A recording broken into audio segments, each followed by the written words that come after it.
Assalamualaikum warahmatullahi wabarakatuh. Ini adalah video penugasan falsafah dari kelompok 3 tentang middle rank teori yang beranggotakan Yuni Eka, Bima Arya, Muhammad Suhaili Irfak, Lulu Komaria, Kholiso, Muhammad Haris, Muhammad Ali, Egi, Delvi, Ragil Putri Fitriyanti, dan Ragil Putri Fitriana. Next.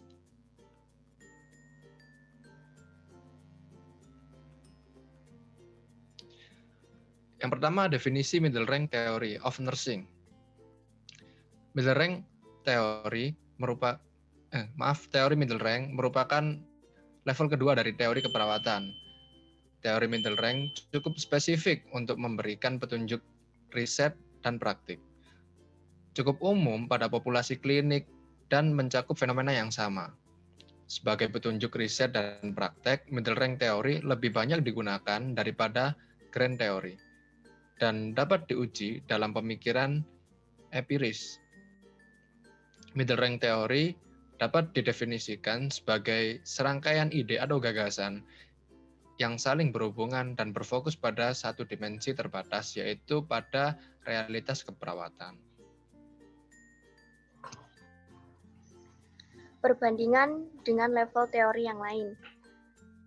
Teori middle range memiliki hubungan yang lebih kuat dengan penelitian dan praktik. Hubungan antara penelitian dan praktik, menurut Menton pada tahun 1968, menunjukkan bahwa teori middle range amat penting dalam disiplin praktik. Selain itu, Walkeran Avan mempertahankan bahwa mid-range teori menyeimbangkan kepresifikannya dengan konsep secara normal yang nampak dalam grand teori.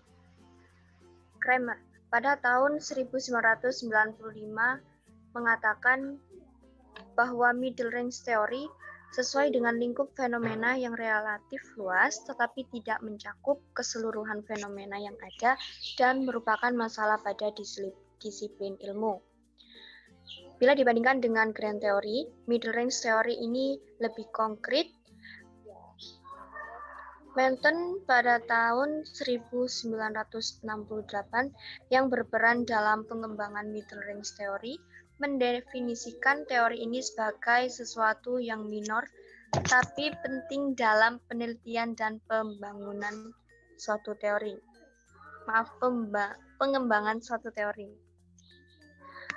Kemudian, sependapat dengan Merton, beberapa penulis keperawatan mengemukakan bahwasannya middle range teori jika dibandingkan dengan grand teori, A. Ruang lingkupnya lebih sempit, B. Lebih konkret, fenomena yang disajikan lebih spesifik, C. Terdiri dari konsep dan proposisi yang lebih sedikit, D. Mempresentasikan bidang keperawatan yang lebih spesifik atau terbatas, E. Lebih dapat diuji secara empiris, F. Lebih dapat diaplikasikan secara langsung dalam tatanan praktik.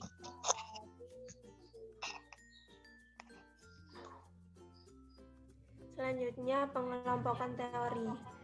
Berdasarkan pengelompokannya, middle range teori dikelompokkan oleh beberapa penyusun buku menurut, yaitu yang pertama menurut Peterson dan Bredow tahun 2004, mengklasifikasikan middle range teori ke dalam tipe-tipe. Yang pertama yaitu tipe fisiologis, yang kedua kognitif, ketiga tipe emosional, keempat sosial, dan kelima integratif.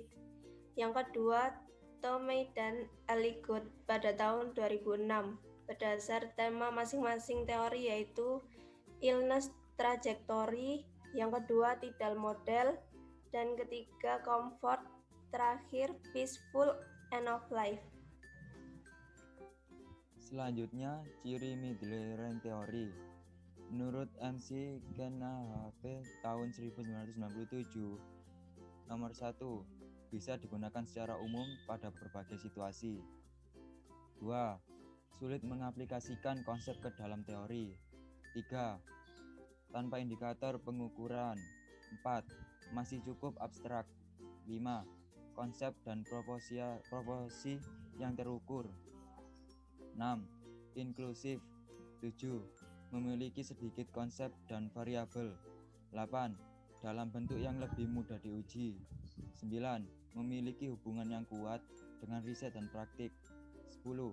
Dapat dikembangkan secara deduktif, retroduktif, lebih sering secara induktif, menggunakan studi kualitatif. 11. Mudah diaplikasikan ke dalam praktik dan bagian yang abstrak merupakan hal ilmiah yang menarik. 12. Berfokus pada hal-hal yang menjadi perhatian perawat. 13. Beberapa di antaranya memiliki dasar dari grand teori. 14. Middle rank teori tumbuh langsung dari praktik. Lanjutan. Menurut Melis AI tahun 1997, 1. Ruang lingkup terbatas. 2. Memiliki sedikit abstrak. 3. Membahas fenomena atau konsep yang lebih spesifik. 4. Merupakan cerminan praktik administrasi, klinik, pengajaran. Menurut Wall 1996, 1. Konsep dan proposisi spesifik tentang keperawatan. 2. Mudah diterapkan. 3. Bisa diterapkan pada berbagai situasi. 4. Proposisi bisa berada dalam suatu rentang hubungan sebab akibat. Perkembangan Middle Range Theory. Lear dan Smith tahun 1999 menjelaskan bahwa perkembangan Middle Range Theory bersumber pada proses intelektual yang meliputi a. Teori induktif yang membangun teori melalui riset. B. Teori deduktif yang berasal dari grand teori. C. Kombinasi dari teori keperawatan dan non-keperawatan. D. Sintesa teori yang berasal dari penelitian yang telah terpublikasi. E. Pengembangan teori dari pedoman praktek klinik. Lalu penggunaan middle rank teori. Middle rank teori telah digunakan dalam bagian praktik dan penelitian. Teori ini mampu menstimulasi dan mengembangkan pemikiran rasional dari penelitian, serta membimbing dalam pemilihan variabel dan pernyataan penelitian. Review terhadap beberapa penelitian yang dipublikasikan mengungkapkan penggunaan middle rank teori dalam penelitian keperawatan masih cukup luas.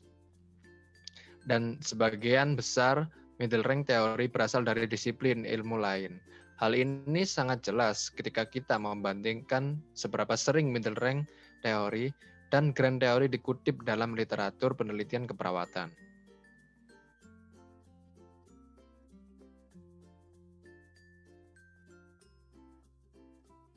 Tokoh-tokoh middle rank teori. Yang pertama, Ramona T. Mercer. Ramona T. Mercer mengembangkan salah satu model konseptual keperawatan yang mendasari keperawatan maternitas, yaitu maternal role attainment becoming a mother.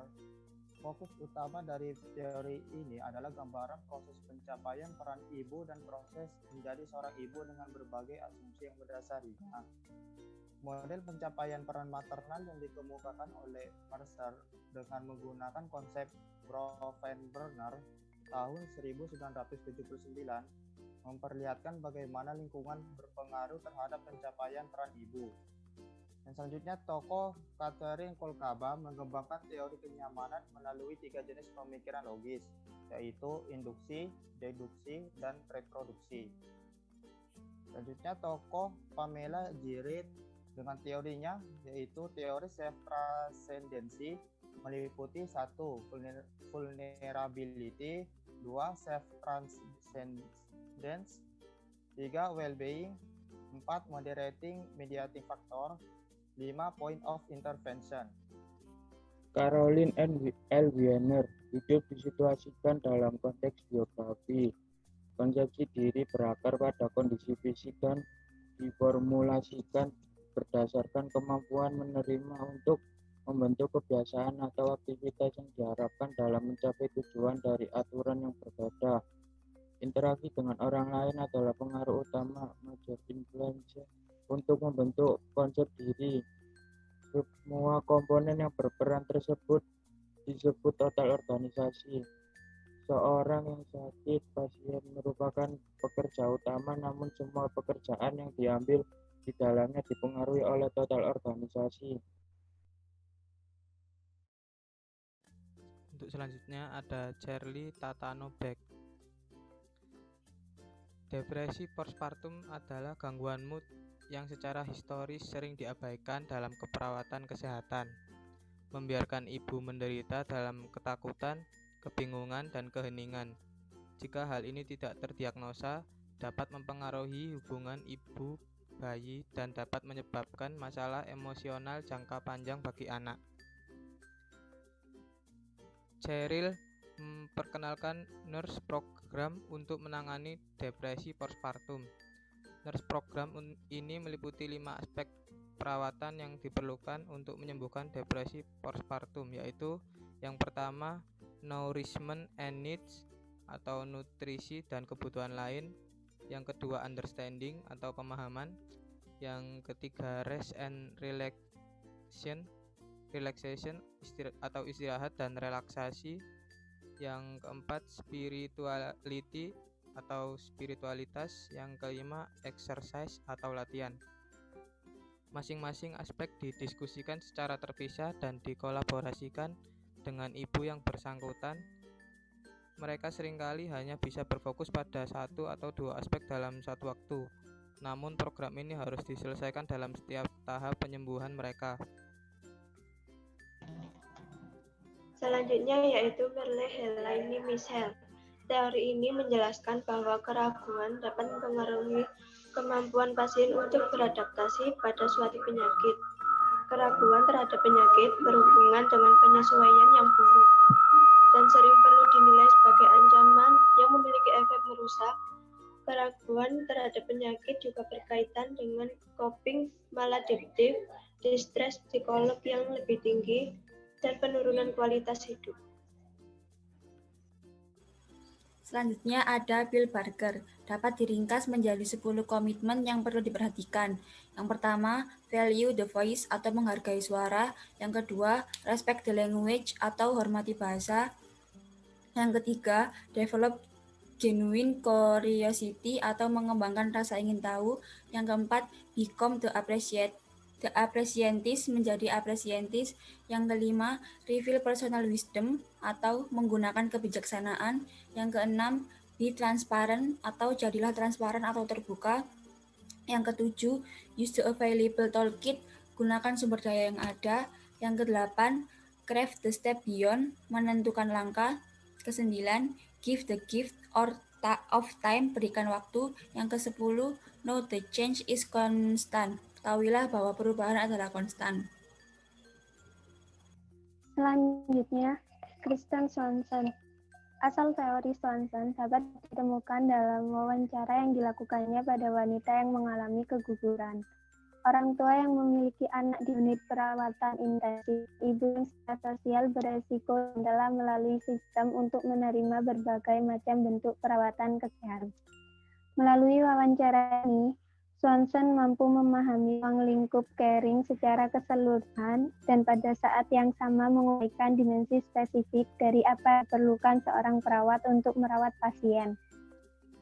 Salah satu hal paling penting yang memberikan kontribusi pada teori keperawatan dalam hal ini, yaitu argumen bahwa pasien seharusnya tidak hanya dilihat sebagai individu yang terpisah, melainkan sebagai manusia seutuhnya yang saat menulis berada di tengah-tengah dan yang menjadi keutuhan dibuat nyata dalam pikiran, perasaan, dan perilaku. Sekian presentasi dari kelompok kami. Apabila ada kata yang kurang berkenan, kami mohon maaf. Wassalamualaikum warahmatullahi wabarakatuh.